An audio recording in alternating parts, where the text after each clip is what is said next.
வணக்கம். Z from Javadhu வட்டிப்புதூர். Power writer அப்படிங்கிற YouTube channel மூலமாக உங்களை மீண்டும் சந்திப்பு ரொம்ப மற்ற மகிழ்ச்சி. அத்தோட எங்கள் சேனலை சப்ஸ்கிரைப் பண்ணுங்கள், பெல் பட்டன் அழுத்த மறந்துடாதீங்க. அத்தோட எல்லாத்துக்கும் ஷேர் பண்ணுங்கள். ஜனநாயக கடமையை ஆற்றிவிட்டு மனதில் இருக்கக்கூடிய அனைத்து பாரங்களையும் இறக்கியதாக ஒரு எண்ணத்தின் வெளிப்பாடாக இன்னைக்கு இந்தியாவில் ஏகப்பட்ட இடங்களில் இன்னைக்கு பாராளுமன்ற தேர்தல் நடந்து முடிந்திருக்கிறது. சிலருக்கு அது ரொம்ப பதட்டமான ஒரு சூழலை ஏற்படுத்தி இருக்கும் என்பதுதான் பகிரங்கமான உண்மை. இது பல பேட்டிகளில் தெரியுது.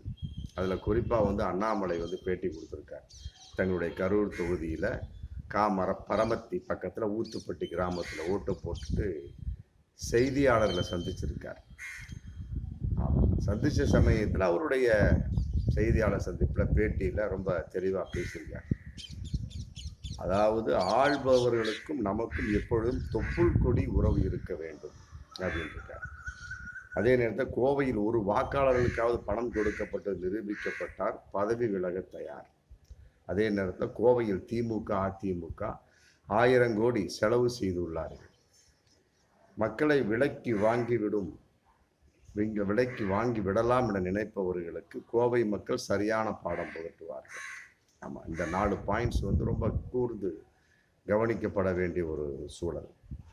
ஆள்பவர்களுக்கும் நமக்கும் எப்பொழுதும் தொப்புள் கொடி உறவு இருக்க வேண்டும். அது எல்லாரும் நினைச்ச ஒரு விஷயம்தான். அதென்ன குறிப்பிட்டு இஸ்லாமியர்கள் கிறிஸ்தவர்களுக்கு மட்டும் ஒரு பட்சமான ஒரு எண்ணம். அவர்களும் உங்களை தொப்புள் கொடி உறவு நினைச்சிட்டு இருக்காங்க. பாஜகவினரை அவர்கள் நினைக்கவில்லை. பாஜகவினர் குறிப்பாக இஸ்லாமியர்களையும் கிறிஸ்தவர்களும் சிறுபான்மை மக்களையும் தலித் மக்களையும் தாழ்த்தப்பட்ட மக்களையும் எங்க நினைத்தார்கள் அப்படிங்கிற மிகப்பெரிய ஒரு கேள்வி இருக்கு இல்லையா? ஜனாதிபதியாக அப்துல் கலாமையும் மற்றபடி எம்பி சீட்டில் இளையராஜா வச்சா, மற்றபடி ஜனாதிபதியாக மீண்டும் இப்போதைய ஜனாதிபதியாக திரௌபதி முர்மு வச்ச உடனே தூக்கி நிறுத்தி விடுவார்கள். இவர்கள் எல்லாம் எல்லோரையுமே தொப்புள் கொடி உறவாக நினைத்து விட்டார் அப்படின்னு மக்கள் எண்ணி விடுவார்களா? இல்லை. அதன் அடிப்படையில் பார்க்கின்ற பொழுது பாஜக இன்றும் மக்களை தங்களுடைய தொப்புள் கொடி உறவாக நினைப்பதில்லை என்பதுதான் உண்மையை சரி. மற்றபடி அண்ணாமலை சொல்வதை போல கட்டாயமாக இல்லை. பல மக்கள், பல இன மக்கள், பல சாதி மக்கள் கொண்ட இந்த இந்தியாவில் எல்லோருமே அவ்வாறு நினைக்கும் பொழுது பாஜக மட்டும் தனிப்பட்ட முறையில் மக்களை வைத்து விளக்க பார்க்கிறது. மக்களை வைத்து, சாதிகளை வைத்து, மதங்களை வைத்து அரசியல் செய்கிறது என்பதுதான் பகிரங்கமான உண்மை. அதே நேரத்தில் கோவையில் ஒரு வாக்குக்காவது பணம் கொடுக்கப்பட்டு நிரூபிக்கப்பட்டால் பதவி விலக தயார் அப்படின்னு இருக்கிறார். ஆமாம், அங்கே ஏகப்பட்ட பேர் பணத்தை கட்டுக்கட்டாக கொடுத்து விட்டு சென்றிருக்கிறார்கள் அப்படிங்கிற பகிரங்கமான ஒரு தகவலும் இன்னைக்கு போயிட்டு இருக்கு.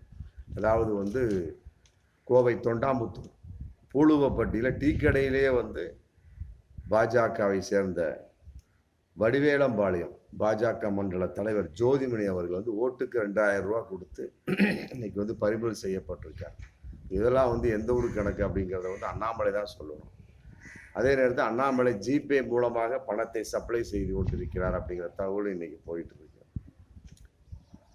தேர்தல் நடந்து முடிந்திருக்கலாம், இருந்தாலுமே அவருடைய நிலைப்பாடு என்ன செய்தார் அப்படிங்கிறது இன்னைக்கு மக்கள் வந்துருச்சா இல்லையா? ஓட்டுக்கு 1 ரூபாய் கூட கொடுக்க மாட்டேன் என்று சொன்ன அண்ணாமலை அப்புறம் வேட்புமனு தாக்கல் முடிஞ்ச உடனே ஆராய்ச்சி எடுக்கிறாங்க பாருங்க. அந்த தட்டில் அந்த பெண்ணுக்கு 500 ரூபா வச்சார். அது எப்படி வச்சாரே தெரியலையா? இல்லை, இந்த ஒரு சாதாரண ஒரு விதி கூட தெரியாமல் வேட்பாளராக போட்டியிடக்கூடிய அளவுக்கு தமிழக பாஜக மாவட்ட தலைவராக இருக்கக்கூடிய அளவுக்கு இருக்கிறார் அப்படின்னா அப்புறம் இவருடைய உண்மை நிலைப்பாடுன்னு இவருடைய பேச்சு எவ்வாறு இருக்கும் அப்படிங்கிற விஷயம் இருக்கு இல்லையா?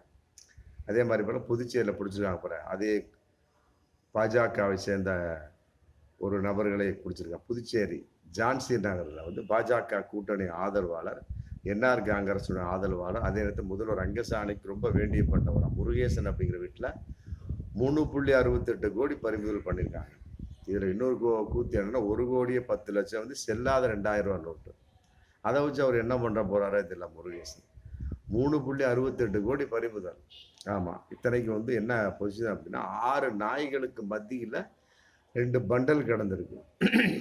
அதை வந்து இன்னைக்கு வந்து தேர்தலுக்கு பறக்கும் படை வந்து பறிமுதல் செஞ்சிருக்காங்க அப்படின்னா, இப்போ இதெல்லாம் வந்து பாஜக நிலைப்பாடு தானே.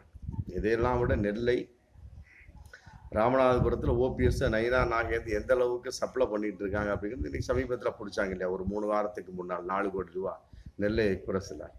அது சம்மந்தமாக சுயேட்சை வேட்பாளர் குறிப்பிட்ட ராகவன் அப்படிங்கிறவர் இன்னைக்கு கோர்ட்டில் கேஸ் போட்டிருக்காரு. கேட் போஸ் அதை சம்மந்தப்பட்டதை என்னங்கிறத வந்து விசாரிக்க வேண்டும், அதற்குண்டான உத்தரவை பிறப்பிக்க வேண்டும் சொல்லி போட்டு இன்னைக்கு சென்னை ஹைகோர்ட் வந்து தேர்தல் ஆணையத்தில் ஒரு தேர்தல் ஆணையத்துக்கு உத்தரவு கொடுத்துருக்காங்க. அது எந்த ஒரு கதை ஆச்சுங்களா. அதே நேரத்தில் ஆர்கே நகர் சம்பந்தப்பட்ட வகையில் ஃபஸ்ட்டு அவருடைய கூட்டணியை பெருக்கக்கூடிய டிடிவி வந்து ஏகப்பட்டது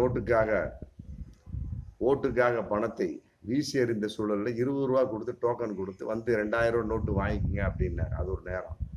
இன்னைக்கு வந்து 60 ரூபா டோக்கன் கொடுத்துருக்குறாங்க. அதில் வந்து ஏதோ ஸ்வீட் ஸ்டார் பேரை போட்டு 60 ரூபா டோக்கன் கொடுத்துருக்காங்க. அந்த 60 ரூபா டோக்கனை வந்து ஒரு 15 நாளைக்கு பின்னால் வந்து வாங்கிக்கங்க, எல்லாருக்குமே 1000 ரூபா கொடுக்கப்படும் சொல்லிட்டு இன்னைக்கு ஆதாரப்பூர்வமாக பல பத்திரிகை செய்திகள் வெளிவந்திருக்கு.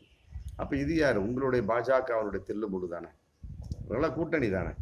ஓபிஎஸ் இன்னைக்கு வந்து திருச்சிற்றம்ப இது பரமக்குடிக்கு 500 ரூபாயும், திருவாடானைக்கு 1000 ரூபாயும், மற்றபடி வந்து ராமநாதபுரம் முதுகுளத்தூருக்கு 1300 கொடுத்து இன்னைக்கு ஓட்டு வாங்கக்கூடிய ஒரு சூழல். அதுவும் இன்னைக்கு பத்திரிகை செய்தியாக வெளிவந்திருக்கு.